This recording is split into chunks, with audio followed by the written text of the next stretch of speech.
شما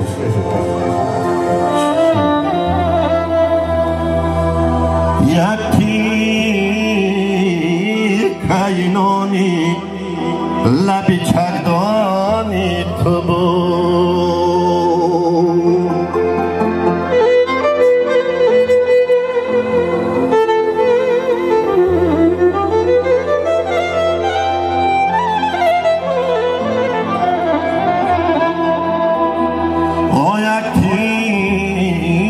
کینانی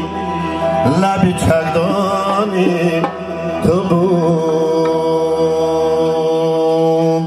یک کاسه یا یک کفی امید بود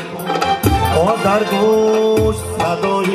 حضرت یاسین بود اندر طبقه سری تنوری مادر آتزا و بکامی تلخی ما شیرین بود آتزا و بکامی تلخی ما شیرین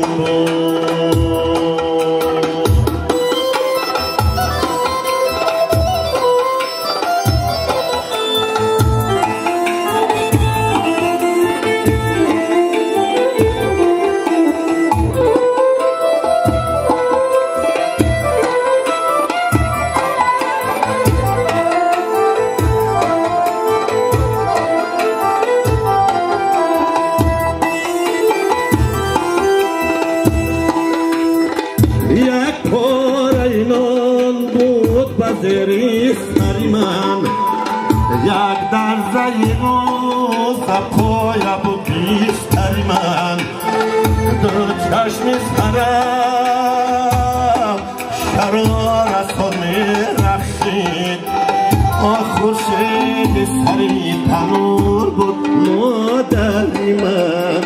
خورشید سری تنور بود مادری من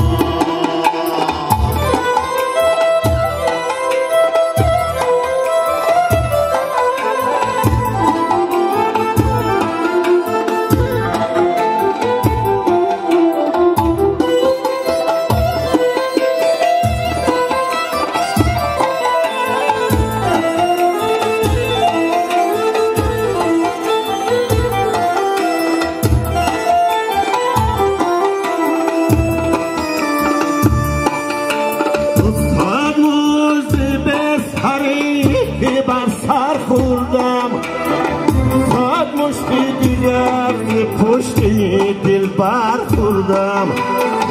شیرینی عمری من همان است همان خنده که از آستین مادر خوردم خنده که از آستین مادر خوردم خنده که از آستین مادر خوردم